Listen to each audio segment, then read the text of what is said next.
Estamos de nuevo con nuestro programa La Palabra del Domingo, todos los viernes a esta hora. Siempre hemos tratado de comentar los textos de la liturgia dominical.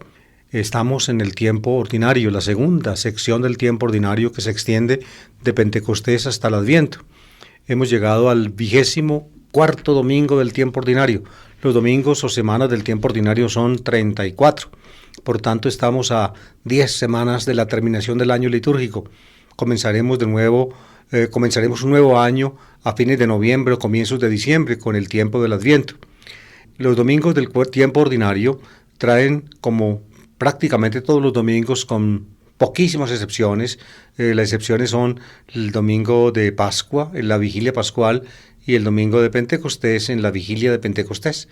Pero de los demás domingos siempre traen 3 lecturas para la celebración eucarística. La primera del tiempo ordinario está tomada del Antiguo Testamento, la segunda de una carta apostólica y la tercera del Evangelio, como para que en la reforma del Vaticano II, para que la mayor parte de los textos significativos de los evangelios tuvieran, su proclamación en la celebración dominical, la Iglesia decidió que hubiera 3 ciclos dominicales, el A, el B y el C, y de esa manera se repartieran a lo largo de 3 años los más importantes textos, no solamente del Evangelio de Juan, cuyos textos se usan algunas veces en el tiempo ordinario, pocas veces, pero sobre todo en el tiempo fuerte, que es el tiempo pascual.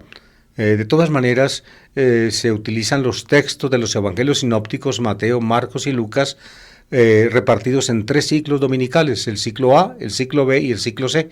Estamos en el ciclo A, por tanto corresponde leer un texto del Evangelio de Mateo. Los domingos anteriores, como ustedes mismos han constatado, si siguen este programa con asiduidad, podrán ustedes recordar que hemos leído textos del Evangelio de Mateo, concretamente del capítulo 18. Hoy nos toca leer la conclusión del capítulo 18, que es como la coronación del pensamiento de Jesús en torno al perdón y al amor de Dios.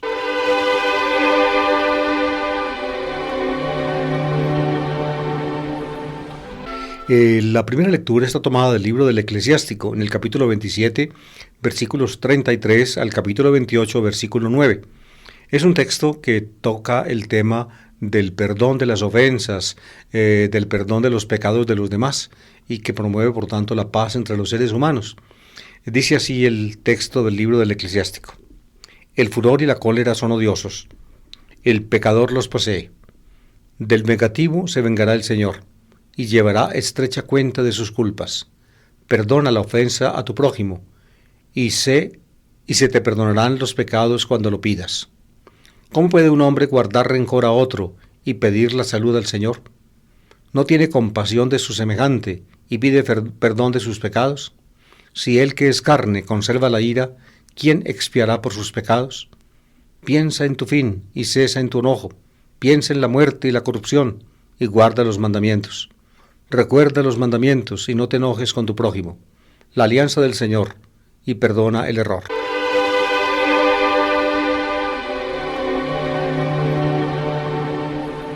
Unas breves palabras, amables oyentes, del libro del Eclesiástico son convenientes.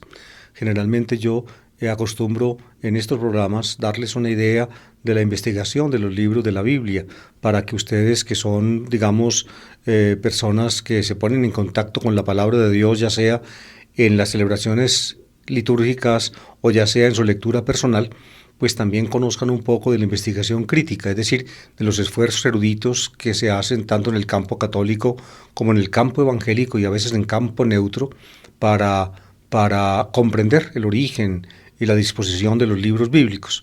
Fíjense, la palabra, el libro del Eclesiástico, esa es una voz que se utiliza en la traducción, la Vulgata latina, es decir, que se utiliza en latín para denominar este libro. El libro judío mismo se llama el libro de Ben Sira, el hijo de Sirá. Por eso a veces también se utiliza, y ustedes lo han podido tal vez ver por allá en lecturas, el Siráside lo llaman.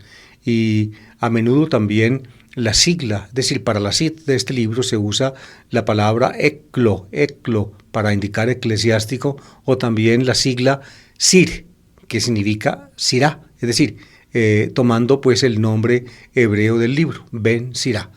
El libro del eclesiástico o de Ben Sirá es uno de los deuterocanónicos de la Biblia. ¿Qué significa eso? Fíjense, el Antiguo Testamento hebreo, es decir, el canon hebreo, la lista de libros que el judaísmo a partir de fines del siglo I, digamos, reconoció como libros pertenecientes a las Escrituras, ese canon, digámoslo así, no trae en sí este libro, así como tampoco trae otros 6 libros bíblicos que los cristianos desde el siglo II y luego la Iglesia oficialmente reconoció como libros bíblicos. Les voy a explicar. El canon hebreo, es decir, la lista de libros sagrados de los judíos, la que se lee como tal en las sinagogas, comprende 3 bloques. El primero es la Torá, la ley, que comprende los 5 libros de Moisés, que nosotros llamamos, según los nombres griegos, Génesis, Éxodo, Levítico, Números, Deuteronomio. Es el bloque principal de la Biblia, la ley, la Torá. El segundo bloque lo llaman los judíos Neviim, los profetas. Y ya en tiempo de Jesús esos 2 bloques, la ley y los profetas, estaban ya constituidos y en vigencia.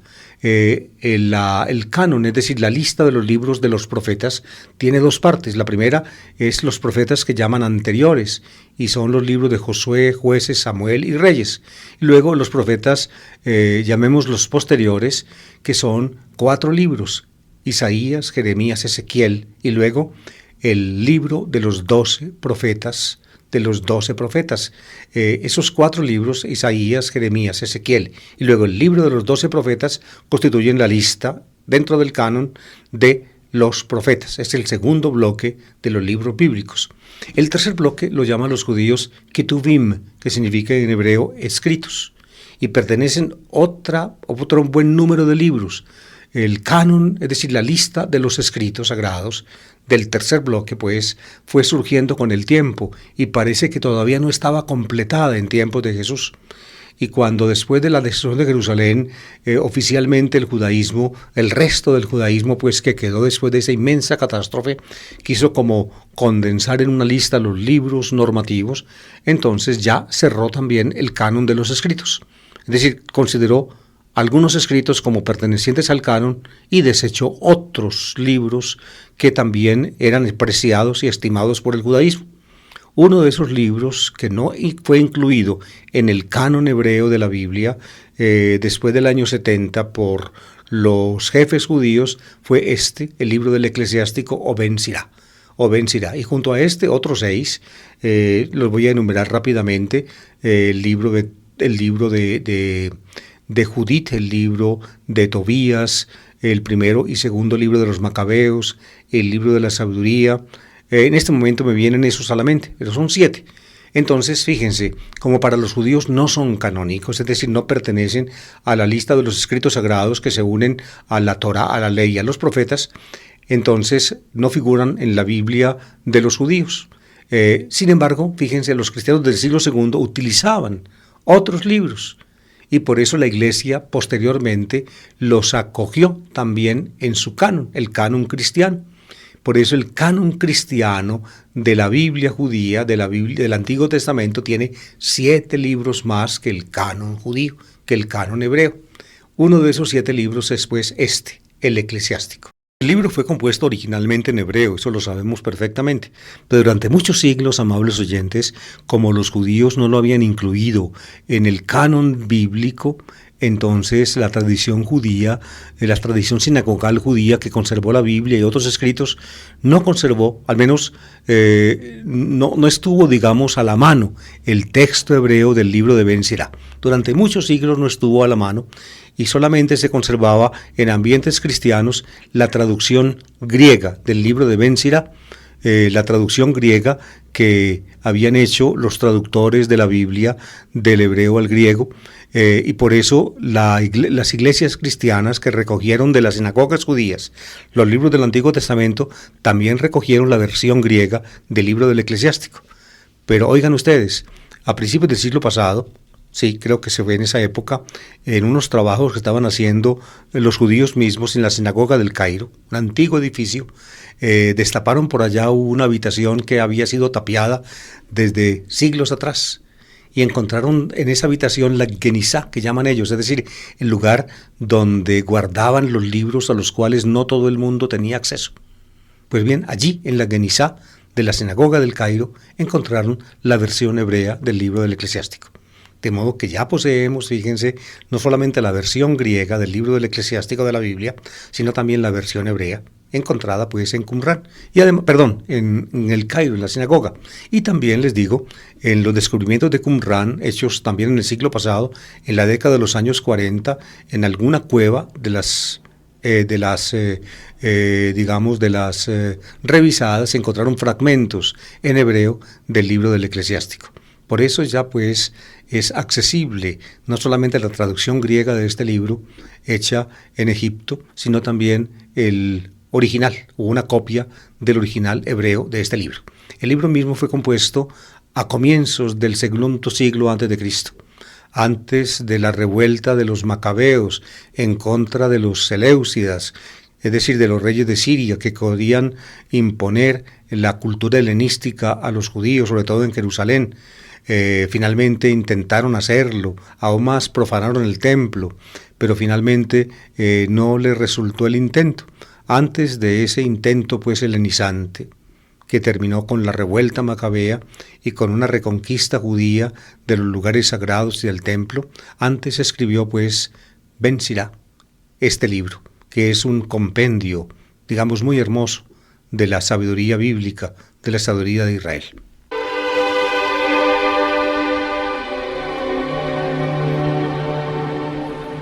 El mensaje que escuchamos, queridos oyentes, es, nos inculca a nosotros como norma de sabiduría vencer la cólera, vencer la ira, porque con la cólera y la ira solamente cosechamos males.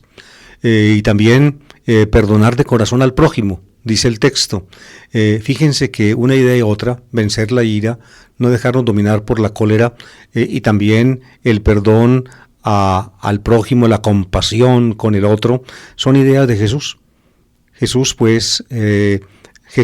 se inspiró en la sabiduría de su pueblo, y datos evangélicos que nos parecen a nosotros tan originales de Jesús, en el fondo pues tienen su raíz profunda en la cultura religiosa de Israel. Perdona la ofensa de tu prójimo y se te perdonarán los pecados cuando lo pidas. Fíjense en esa palabra del libro del Eclesiástico. Escuchen ustedes allí el fondo de esa petición del Padre Nuestro, o de la fundamentación que hace Jesús en la petición al Padre: perdona nuestras ofensas como también nosotros perdonamos a los que nos ofenden.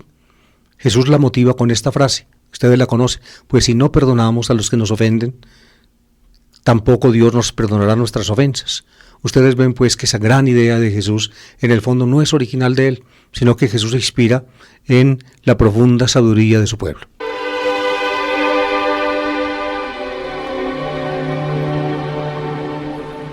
Otro detalle del Evangelio donde uno ve la inspiración de Jesús en la antigua sabiduría de Israel, tal como aparece condensado en el libro de Ben Sirá, es en ese texto del Sermón de la Montaña, cuando Jesús toma posición frente al quinto mandamiento de la Torá: no matarás. Eso fue lo que los antiguos recibieron como mandato divino: no matarás.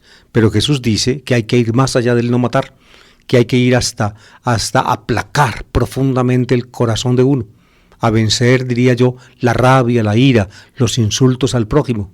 Precisamente esa idea con la cual Jesús pues agudiza el mandamiento de la Torá: no matarás, y lo extiende no solamente pues de la acción exterior de matar a la acción o al sentimiento interior de la rabia, de la ira, del insulto al prójimo. Esa convicción pues, fíjense, ya la había preparado el judaísmo, y Jesús entonces la recibe como una herencia preciosa.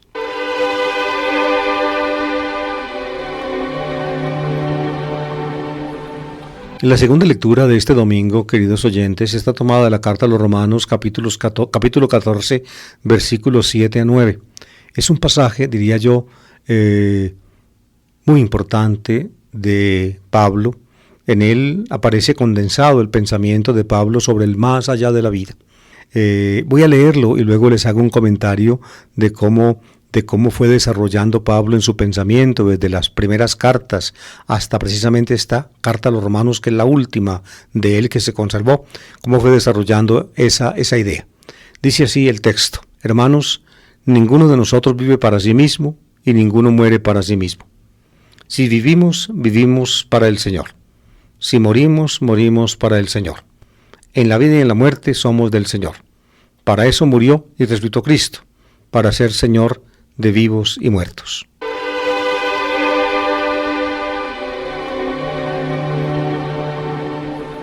¿Qué sucede después de la muerte? Ahí está la gran pregunta que hoy ocupa, o todavía hoy ocupa a los seres humanos. Hoy en día hay personas que quieren evitar esa pregunta y que no se inquietan o no quieren dejarse inquietar por esta cuestión, pero simplemente es un esfuerzo del todo inútil, porque la pregunta bulle desde el profundo del corazón humano, desde lo profundo del corazón humano. Por eso, por más que quiera uno eludir, digamos, la pregunta por el más allá de esta vida, hay una cierta angustia interior que nos carcome por dentro y que nos hace en alguna forma que nos hace de alguna manera inconformes con nuestro destino ineludible, que es la muerte. Y la muerte concebida básicamente como el abismo, diría yo, insaciable de la nada, un torbellino que nos devore y nos engulle sin remedio.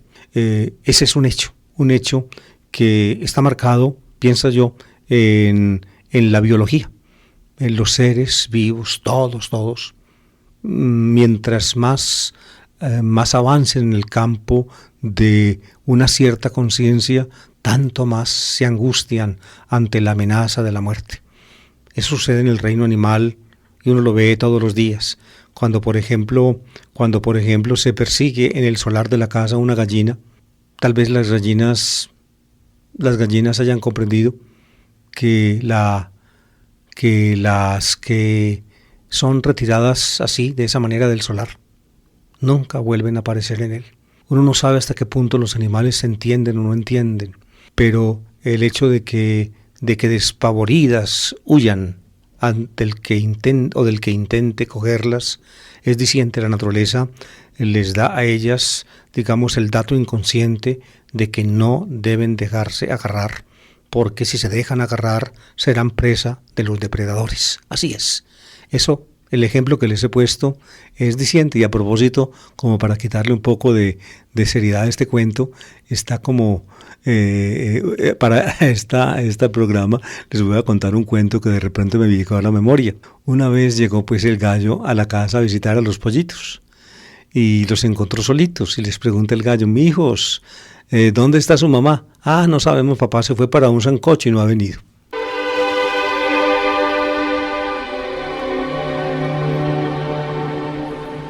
Y volviendo a lo serio, en la primera carta de Pablo que se conserva, la primera Tesalonicenses, Pablo les escribe a los tesalonicenses para ayudarles a comprender el hecho de la muerte. Fíjense, él había estado en Tesalónica y parece que tuvo que salir rápidamente de la ciudad sin haber completado la formación cristiana de ellos.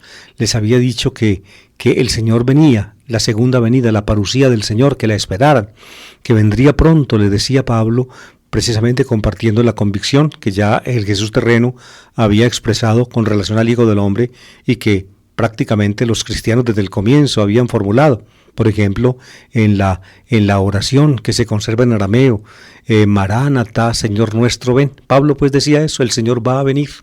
Pero Pablo no tuvo tiempo de explicarles a los tesalonicenses la suerte de los muertos, es decir, los que morían antes de la venida del Señor. ¿Qué pasaba con ellos? No les explicó, no les dijo. Y por eso entonces resulta que Pablo tuvo que salir de Tesalónica y quedaron allá los tesalonicenses, quedaron algunos compañeros de Pablo con él, pues que habían estado con él, y hubo mucha inquietud porque algunos de los tesalonicenses que Pablo había llamado a la fe, habían sido llamados por medio de Pablo a la fe y se habían hecho cristianos, habían muerto. Entonces los tesalonicenses estaban muy angustiados. ¿Y qué será de ellos? Cuando venga el Señor ya van a estar muertos, no podrán como nosotros salir al encuentro del Señor en los aires. Cuando Él venga en su cortejo triunfal desde el cielo con los ángeles, no van a poder salir porque ya murieron. ¿Qué pasará con ellos? Ellos salieron perdiendo porque murieron antes. Entonces Pablo les contesta en la primera carta que no se preocupen, que no hay diferencia alguna entre los vivos, los que estén vivos, o lo que dice, como dice Pablo, los que estemos vivos, se menciona a sí mismo, los que quedemos vivos para la venida del Señor. No hay diferencia alguna entre esos, que como dice Pablo, quedemos vivos, y los que ya murieron. ¿Por qué? Porque los que ya murieron resucitarán primero. Y entonces los muertos resucitados y los vivos, los que queden vivos, todos ellos serán levantados, arrebatados en el aire al encuentro de Cristo que regresa. Es lo que explica él en la primera carta a los Tesalonicenses, capítulo 4. Ustedes ven, Pablo utiliza las imágenes apocalípticas que había desarrollado el judaísmo de la resurrección de los muertos. Se la imagina como la apertura de las tumbas y la salida de los muertos con un nuevo cuerpo otra vez al exterior. Así se la imagina, así la dice, así la expresa. Es una especie como de interpretación casi masiva de la resurrección. Pero así lo dice en Primera Tesalonicenses. Despuésito de esa carta, Pablo escribe esa carta cuando está en Corinto, más o menos unos meses, quizá un año después de haber estado en Tesalónica. Luego sale de Corinto y se va para Éfeso, y allí está varios años, como 3. Estando en Éfeso, escribe a los corintios en la primera carta, y en el capítulo 15, desarrolla unos temas parecidos, con una imaginería apocalíptica parecida a la de Tesalonicenses.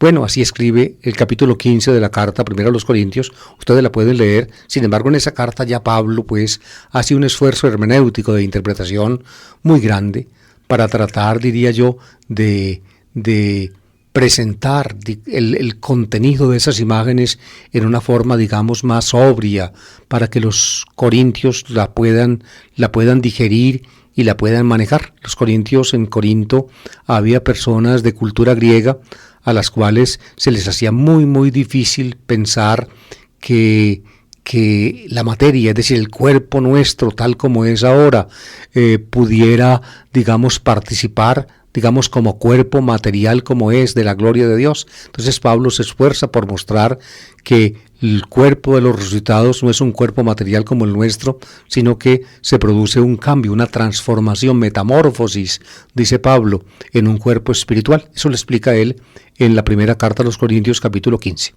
Pero ¿qué pasa? Después de esa carta, Pablo tiene en Corinto un revés muy grande. Lo ponen preso, lo meten a la cárcel. Y Pablo, digámoslo así, Pablo se angustia tanto porque cree que ya no volverá a salir de la cárcel, que lo van a matar, que su vida ha llegado al final. Eso lo dice él al comienzo de la segunda carta a los Corintios. Él desesperó de su vida. Creyó que de ese trance no saldría. Sin embargo, salió. Pero ese trance, es decir, el tener tan cerca la muerte, el tener, tan inmediato la amenaza de la muerte, como él creyó tenerla, le da a Pablo, la posibilidad de reflexionar profundamente en estos hechos. Ya estando en la cárcel en Éfeso, escribe la carta a los Filipenses. En la carta a los Filipenses ya se le presentan dudas a Pablo de si a él personalmente le va a tocar o no la parucía del Señor, que se le va a tocar, estar presente cuando el Señor regrese. Y ya Pablo ya no sabe exactamente si sí o si no. En Primera Tesalonicenses tenía la certeza de que él iba a estar vivo, junto con muchos de los tesalonicenses cuando llegara el Señor, pero en la carta a los Filipenses ya no tiene esa certeza. Y ya, de esa certeza ya no habla en la primera carta a los Corintios, que es anterior a Filipenses. Ya Pablo se atreve a decir, estando en la cárcel en Éfeso, a los Filipenses, que son tantas las inquietudes que lo afligen, que ya no sabe qué es mejor para él, si vivir o morir, porque si vive será bueno para los filipenses, porque podrá acompañarlos, exhortarlos, ayudarlos, pero si muere, para él será mejor, porque será estar con Cristo. Ya dice eso. El que muere está con Cristo, aún antes de la resurrección de los muertos. Por tanto, el paso de la muerte, fíjense, el paso de la muerte no aísla al ser humano del Señor, aún antes de la resurrección de los muertos. Pablo ya expresa esa confianza en la carta a los Filipenses. Y cuando escribe la segunda carta a los Corintios, poco después, cuando ya sale de la cárcel de Éfeso y se va a Filipos, de allí la escribe, y en la segunda carta a los Corintios ya expresa una idea muy parecida a la idea de Filipenses. De modo que Pablo, ante la realidad de la vida, ante la cercanía de la muerte experimentada en la prisión de Éfeso, ante, diría yo, el paso de los años y el envejecimiento, en fin, y la debilidad que con los años de la cual uno va siendo víctima, Pablo entonces se vuelve como más sobrio y empieza entonces a, digámoslo así, a enfatizar los puntos más importantes. El punto más importante entonces para Pablo es que ya la muerte de un cristiano no significa, como tal vez Pablo lo pensó antes, quedar dormido hasta ser despertado en la resurrección. Así lo expresaba la apocalíptica del judaísmo, y probablemente también lo expresaba así la terminología del cristianismo naciente, como se puede ver en algunos textos. ¿Ven? El mismo hecho de que los muertos quedan durmiendo hasta ser despertados en la resurrección, fíjense, hace o hizo que los cristianos llamaran los lugares donde hacían los sepulcros de los muertos, los llamaran cementerios, del verbo griego kimán, que significa dormir. Los muertos son los que están durmiendo, los durmientes, o los que se durmieron para ser despertados en la resurrección. Pues Pablo ya en la carta a los Filipenses y en la segunda carta a los Corintios, ya dice que la muerte significa o implica para el cristiano estar con el Señor. Y de esta manera puede afirmar, diría yo, con entera libertad y con entera confianza, que él prefiere morir a vivir. Porque si vivir es bueno para los cristianos, porque él es su apóstol, morir es bueno para él, porque en el morir él adquiere su vida en el Señor.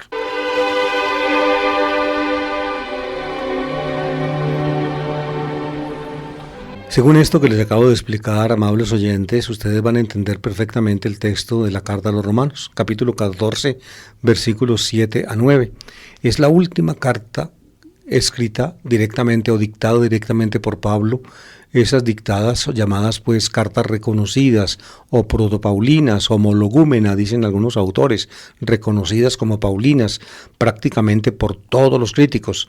La última de esas 7 Romanos, él la escribe desde Corinto, cuando salió pues de Macedonia, fue a Acaya, estuvo en Corinto alrededor de 3 meses, el invierno de los años 56-57, y allí, ayudado por un copista llamado Tercio, Pablo dictó la carta a los romanos.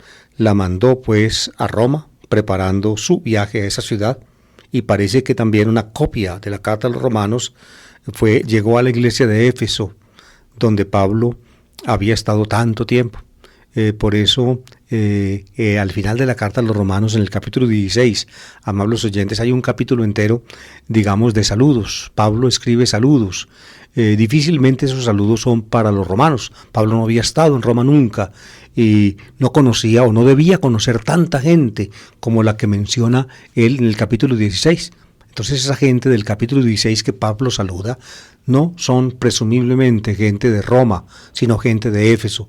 De esa manera la carta a los romanos debió tener pues una copia para la iglesia de Éfeso.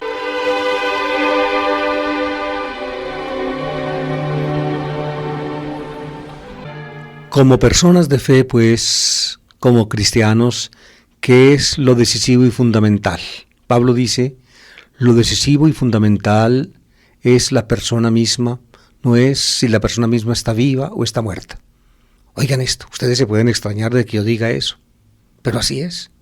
Es el propio yo de uno, lo fundamental, frente al Señor. Dice Pablo, ninguno de nosotros vive para sí mismo y ninguno muere para sí mismo. Si vivimos, vivimos para el Señor. Si morimos, para el Señor morimos. En la vida y en la muerte somos del Señor. Es decir, ya ahora nosotros, le pertenecemos al Señor. Y si vivimos, le pertenecemos al Señor. Y si morimos, le pertenecemos al Señor. Es decir, es nuestra relación con el Señor lo fundamental, más allá de la vida y más allá de la muerte. ¿Ven? No es, la vida no le añade nada a esa relación, ni la muerte le quita nada. Cuando vivimos, nuestro dueño es el Señor. Cuando morimos, nuestro dueño sigue siendo el Señor. Es decir, le pertenecemos a Él en vida y en muerte. Por eso el pasar de la vida a la muerte, es decir, el morir humano no le quita ni le añade nada al yo. Simplemente del Señor somos ahora y del Señor somos o seremos entonces. Somos del Señor. Fíjense ustedes cómo Pablo toca aquí pues el factor fundamental. ¿Por qué? En otros puntos Pablo explica, porque ahora viviendo, cuando ya somos del Señor, podemos decir que tenemos ya la vida eterna. ¿Por qué? La vida eterna es vocabulario del cuarto evangelio, del cuarto evangelista. Sin embargo, el concepto, aunque digámoslo así, está implícitamente también en Pablo. Vivimos para Cristo, vivimos en Cristo. ¿Por qué? Porque tenemos las primicias del Espíritu que resucitó a Jesús de entre los muertos, es decir, el poder de Dios, por el cual Dios resucita, ya está en nosotros como prenda, como primicias, ya lo hemos pregustado. Por tanto, por el Espíritu, nosotros ya poseemos en prenda la vida futura, la vida eterna. Ahora vivos, pertenecemos al Señor. Cuando muramos, pertenecemos al Señor. Lo fundamental, pues, no es estar vivo o estar muerto, porque estando vivos o estando muertos, nuestro dueño es el mismo, el Señor. Él nos toma como propiedad suya. Él nos afirma como suyos propios. Noten ustedes, queridos oyentes, digamos cómo se toca el pensamiento de Pablo aquí al final de la carta a los Romanos con el pensamiento del cuarto evangelista, cuando en la oración de Juan 17, Jesús le dice al Padre que el Padre nos dio a nosotros a Jesús, es decir, son míos, tú me los diste, Padre, yo los quiero, ellos son míos, yo los poseo, por tanto entonces me pertenecen, todo lo tuyo mío, todo lo mío es tuyo y lo tuyo mío, y yo me he glorificado en ellos. Esta convicción profunda religiosa de Jesús, pues es común a dos autores en el fondo tan distintos, pero en el fondo también tan parecidos, como Pablo y Juan.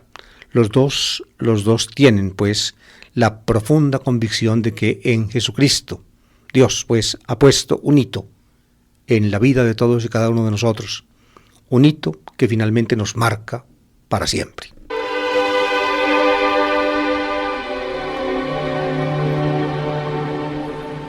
El texto evangélico está tomado del Evangelio de San Mateo en el capítulo 18, al final del capítulo, versículos 21 a 35. Empieza con una pregunta que le hace Pedro a Jesús y la respuesta, y luego con una gran parábola. Una parábola pues que sirve de culminación y de aclaración, diría yo, a todo el mensaje del capítulo 18. Voy a leerles enseguida el texto.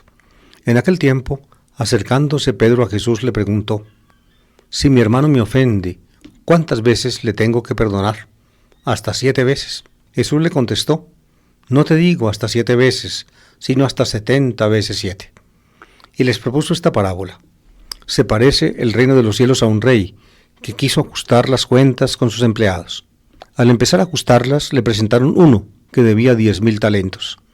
Como no tenía con qué pagar, el Señor mandó que lo vendieran a él con su mujer y sus hijos, y todas sus posesiones, y que pagara así.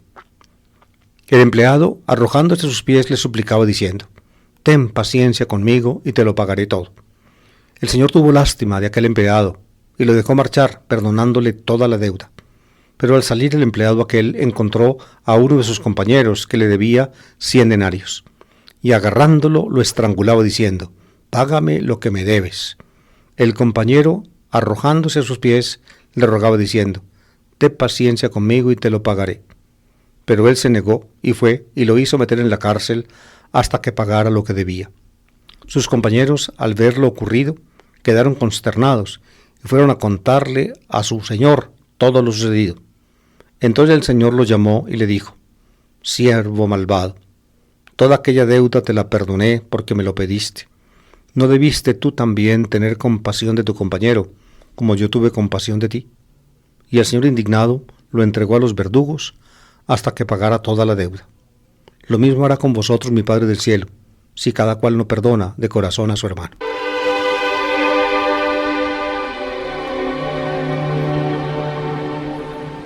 Ustedes comprenden, después de escuchar el texto de la parábola, pues el texto que acabamos de leer, ustedes comprenden por qué se escogió para primera lectura el texto del eclesiástico que escuchamos antes. Los dos tratan acerca del perdón, inculcan el perdón. Los dos dicen que solamente podemos esperar el perdón de Dios si nosotros también perdonamos. Y les repito, cómo en este texto, pues adquiere una explicación, diría yo, escénica, en escena, la palabra de Jesús en la oración que nos enseñó. Perdona nuestros pecados como también nosotros perdonamos a los que nos han ofendido. Esa palabra la decimos en el Padre Nuestro con mucha frecuencia. Perdona nuestras ofensas como también nosotros perdonamos. Es decir, podemos esperar perdón de parte de Dios si también nosotros damos perdón. Esa es una explicación. O en esa explicación, digamos, entendemos la segunda parte del texto del Padre Nuestro como condición. Solamente si perdonamos a los demás, podemos esperar el perdón de Dios, pero también podríamos entenderla, y yo pienso que sería tal vez mejor en la mente de Jesús, como consecuencia. Si Dios nos ha perdonado, entonces también nosotros debemos perdonar. Yo pienso que en esa forma se haría más justicia a la mente de Jesús, precisamente esa interpretación, pues no condicional de la petición del Padre Nuestro, sino más bien consecuencial, resulta del texto de la parábola que hoy nos trae la liturgia a consideración.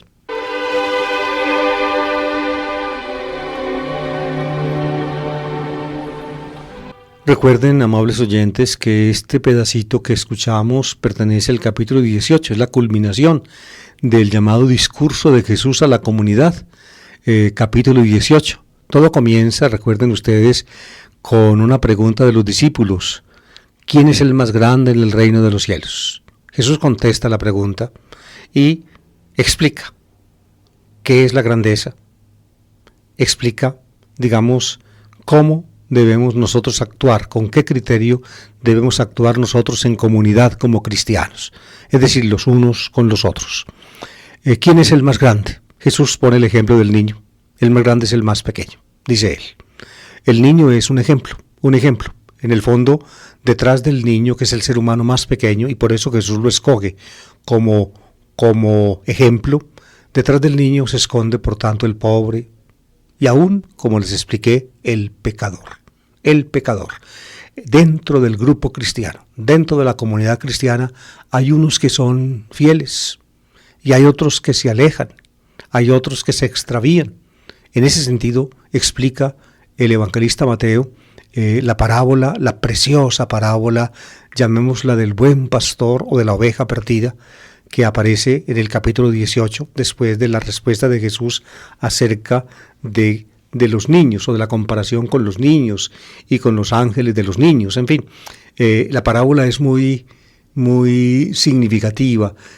Un pastor que realmente sea bueno, se ocupa, o mejor dicho, se mortifica más por una ovejita que se le extravía y deja las otras 99 para buscar la extraviada, y cuando la encuentra entonces hace fiesta con sus amigos y vecinos porque encontró la ovejita perdida. En realidad, ustedes ven, se habla, digamos, la orientación de la parábola es mostrar, recalcar la actitud del pastor. Un pastor es bueno cuando hace eso. Secundariamente también se enfatiza la importancia de la ovejita extraviada, precisamente porque la ovejita extraviada es tan importante y el pastor la busca, por eso el pastor es bueno. Precisamente por eso el pastor es bueno. Pues bien, Jesús está hablando de Dios. Así es Dios. Y también, en el fondo, pues de refilón, habla de sí mismo. A él lo criticaban, como muestra Lucas, antes de presentar el mensaje de esta parábola en el capítulo 15, muestra Lucas que a Jesús lo criticaban porque andaba con publicanos y pecadores. Y Jesús entonces contesta esa crítica con esta parábola y con la parábola de la mujer que busca la monedita perdida entre las 10 que su padre antes le había dado. Es decir, es la parábola, Jesús habla entonces de Dios, la bondad de Dios, para quien es más importante de alguna manera el pecador que el justo, y de la bondad y cómo él entonces con su actitud que busca a los pecadores y a los alejados está reflejando la actitud de Dios. Sin embargo, y ustedes recuerdan entonces el texto del domingo pasado, un texto, a pesar de que es tan importante el pecador, la oveja extraviada, hay que buscarla y hay que alegrarse cuando ella entonces vuelve al redil, cuando ella es traída otra vez al aprisco. A pesar de eso, en la iglesia pueden ocurrir cosas muy difíciles cuando un cristiano peca. Acuérdense que el domingo pasado tomamos ese texto que está también en el capítulo 18 y vemos cómo entonces la corrección, la disciplinación, llamémosla así, de ese pecador en la comunidad ocurre en 3 pasos. Primero, un llamamiento de uno a otro, luego un llamamiento de 2 o 3 al pecador y luego finalmente una convocación de la iglesia para que exhorte al pecador, y si finalmente no le escucha a la iglesia, ese pecador queda expulsado, se convierte para la iglesia en un pagano o un publicano, de ahí queda fuera. Es evidente, amables oyentes, que este texto cristiano del capítulo 18 es reflejo del cristianismo en el seno judío. Él les decía la vez pasada que hay una regla en la comunidad esenia de Qumran muy parecida a este texto. Podríamos entonces suponer que los cristianos le copiaron al grupo judío de los esenios una norma disciplinar precisamente para evitar que hubiera escándalos dentro de la comunidad. Cuando un cristiano no quería, digamos, pasadas 3 instancias, recomponer su conducta, entonces lo sacaban, sea un pagano o un publicano. Fíjense, esos grupos judíos como los esenios o los fariseos eran muy rigurosos frente a los extranjeros. Un pagano no podía pertenecer a esos grupos a no ser de que se circuncidara. Un publicano era un pecador público, un traidor a la patria, un ladrón sin vergüenza, un esbirro detestable, y tampoco pertenecía. A tratar a alguien como un pagano o un publicano era por tanto una afirmación fortísima de la identidad judía del grupo. Pues bien, el cristianismo, digamos, mantuvo esas ideas de identidad del grupo tomadas o copiadas del judaísmo, sea para ti un pagano o un publicano. Pero cuando uno mira la actuación de Jesús, uno ve que Jesús se acercaba a publicanos y los llamaba. Un pagano de un extranjero, uno ve que Jesús, por ejemplo, le curó un criado enfermo al centurión romano de Cafarnaúm y le curó una hija enferma a la mujer helenista en la región de Tiro y Sidón. Es decir, Jesús no tenía, diría yo, una prevención tan tremenda frente a paganos y publicanos como aparece en el texto. En este texto, por tanto, aparece ya el cristianismo naciente, el movimiento de Jesús, digámoslo así, todavía, digámoslo así, viviendo de las convicciones más centrales de identidad intercambiable, es decir, de identidad inmutable de un grupo judío. Aquí aparece. Es un texto muy duro. Es la excomunión del pecador cuando no escucha, y lo tuvo que practicar la comunidad cristiana para conservarse en alguna forma pura, es decir, para evitar escándalos dentro de sí misma, y aún por razones políticas la tuvo que practicar la comunidad cristiana, como lo muestra Pablo en 1 Corintios capítulo 5, cuando al incestuoso de Corinto Pablo lo expulsa de la comunidad, estando en Éfeso Pablo y el incestuoso en Corinto, porque los corintios no se habían movido a hacerlo y permitían que ese tal, con escándalo no solamente de cristianos, sino también de paganos, siguiera perteneciendo al grupo de los cristianos. Entonces Pablo lo expulsa. Ustedes ven, pues, el cristianismo tuvo que ponerse las pilas para mantener su identidad cristiana. Y al principio, fíjense, en los grupos de Palestina, la identidad cristiana pues coincidía en muy buena parte con la identidad judía.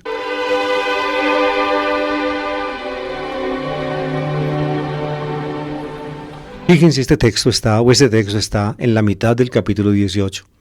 Mateo lo escribe porque pertenece a su tradición. Mateo lo pone en boca de Jesús porque pertenece a su tradición. Pero Mateo siente, el evangelista siente que Jesús era algo distinto, que para Jesús, mejor dicho, que Jesús no desesperaba del pecador, que para Jesús aún los pecadores más empedernidos seguían teniendo una oportunidad. Y esto lo dice el evangelista Mateo añadiendo al final del capítulo un texto que pienso yo es muy importante, es la culminación del capítulo y por tanto contiene la idea que el evangelista Mateo quiere que sus lectores, los cristianos, dejemos en la mente. Es lo último que Jesús va a decir sobre el tema y por tanto es a pesar de lo dicho antes, de excomulgar a ese sinvergüenza y echarlo de la iglesia, es lo último que se va a decir, y Mateo, al ponerlo al final como culminación, en alguna forma pues mitiga lo dicho antes. Ustedes escucharon el texto. Pedro le pregunta a Jesús: si mi hermano me ofende, ¿cuántas veces le tengo que perdonar? Aquí se habla no del pecado, digamos, no exactamente como el caso anterior, si tu hermano peca, ve y repréndelo, no, sino si mi hermano me ofende. Se trata pues de una relación, digamos, personal entre cristianos, un cristiano con otro. Si lo ofende, ¿cuántas veces le tengo que perdonar? Y Jesús, hasta 7 veces, pregunta Pedro a Jesús, es decir, muchas veces, 7 veces.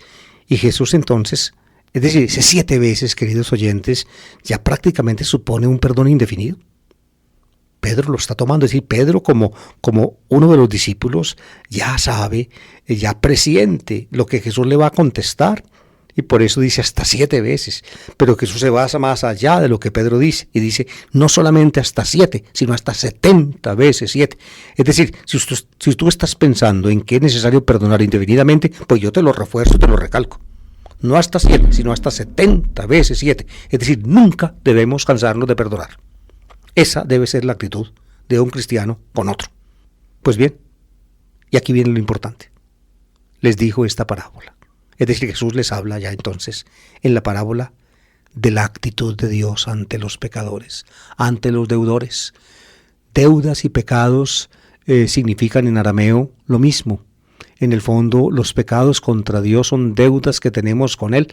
En la versión, digamos, de Q del Padre Nuestro, aparece en la petición de la segunda parte: perdonan nuestras deudas, como también nosotros perdonamos a nuestros deudores. Esa es la traducción original, deudas. Ofilímata, deudas, ofilites, deudores, dice el texto de Q. En la traducción nuestra castellana, cambiamos deudas por pecados y por ofensas, para hacer más comprensible a nuestros lectores el mensaje de Jesús. Pero aquí, fíjense, en la parábola se habla de deudas, un rey. Los reyes en el mundo antiguo eran, digamos, una característica de los reyes era la clemencia. Se apiadaban, precisamente una característica de la aristocracia era poder tener clemencia de los que estaban abajo. Ese rey del cual habla Jesús es clemente, misericordioso. Se parece el reino de los cielos a un rey, dice Jesús, que quiso ajustar cuentas con sus empleados. El reino de los cielos es la acción de Dios. La acción de Dios, amables oyentes, se parece a lo que aquí se va a contar. ¿Y qué se cuenta? Que el primer deudor que le presentaron al rey le debía 10,000 talentos, es decir, todo el dinero del mundo, el presupuesto nacional. ¿Con qué iba a pagar? Con nada. Por eso, como no tenía con qué pagar, el rey pues vio: mándenlo, véndanlo a él, vendan la mujer, vendan los hijos, vendan todo lo que tiene, y que con eso al menos pague un poquito de esa inmensa suma que me debe. Pero el hombre se postró ante el rey. Ten paciencia conmigo y te lo pagaré todo, le dijo. Y el rey tuvo pues clemencia, misericordia, como se cuenta, por ejemplo, en textos romanos y en textos helenistas, por ejemplo, de la clemencia de César. César era parecido, y aún los pequeños reyes o príncipes herodianos solían hacer exhibición de misericordia. Por ahí en algún texto Jesús los dice que los grandes de este mundo se hacen llamar bienhechores. bienhechores evergeti, dice el texto griego. Pues bien, este rey le perdonó a este servidor o a este esclavo toda la deuda, toda. No me debes nada. Destruye la deuda. No me debes nada. Estás en paz conmigo. Vete tranquilo. Pero este hombre, ¿qué hizo? Apenas salió, encontró a uno, compañero, que le debía un poquito. Y casi que lo ahoga, lo estrangula, cobrándole. 100 denarios le debía en comparación con los 10.000 talentos que el rey le perdonó a él. Y por esos 100 denarios, a pesar de que el otro se arrodilló y le dijo a él las mismas palabras que él antes le había dicho al rey: ten paciencia conmigo y te lo pagaré, pues ya se le había olvidado que el rey a él le había perdonado, que él también se había postrado, que él había dicho exactamente las mismas palabras, ya se le había olvidado. Y entonces lo hizo meter a la cárcel hasta que pagara. Cuando el rey supo, ustedes saben, ¿qué pasa? No faltan, las paredes oyen. Le fueron a contar al rey lo que había hecho ese sinvergüenza, y ahí sí lo mandó llamar. Y le retiró el perdón. No, ya, ahora sí me debes. Y ahora sí te voy a cobrar. Porque tú no quisiste perdonar la deuda de tu compañero, esa pequeña deuda, después de que yo a ti te perdoné esa inmensa deuda. Debiste hacerlo. Esa es la parábola. Y luego lo castigo. Ustedes saben, parece que la mención del castigo final, según muchos autores, es una conclusión secundaria de la parábola. En fin, poco importa si lo es o no lo es. En todo caso, el mensaje es muy claro. Nosotros, cuando experimentamos el perdón de Dios, debemos sentirnos, digamos, obligados por el perdón recibido a perdonar. Por eso, el perdón de los demás es consecuencial al perdón obtenido. Si nosotros sabemos que Dios es una fuente de clemencia y de misericordia para con nosotros mismos en nuestra vida, nosotros debemos convertirnos en una fuente de clemencia y de misericordia para con los demás. Y termino yo, amables oyentes, con esta idea. Fíjense, el rey de esta parábola, que le perdona a ese servidor que tenía una deuda impagable, le perdona todo, simboliza o representa a Dios. Dios nos perdona todo, absolutamente todo. A ver si de pronto muchos de ustedes que me están escuchando y que a pesar de haber recibido tantas veces la seguridad del perdón divino en una confesión, la absolución, en tantas oraciones, sin embargo siguen insistiendo y siguen diciendo: Padre, una confesión general, y empiezan a repetir lo que ya han confesado desde años atrás. Ay, Padre, es que cuando yo estaba chiquita esto, y cuando yo estaba chiquito esto, como si no hubieran experimentado el perdón. Confiemos en Dios, sentámonos perdonados, Dios nos ama. Dejemos de estar recalcando una y otra vez nuestros pecados, más bien alegrémonos de la gracia recibida, y en lugar de estar insistiendo y dándole con el martillo al yunque, insistiendo para oprimirnos a nosotros mismos y para alimentar nuestros complejos incurables, en lugar de eso, más bien dispongámonos a ser bondadosos y clementes y misericordiosos con los demás.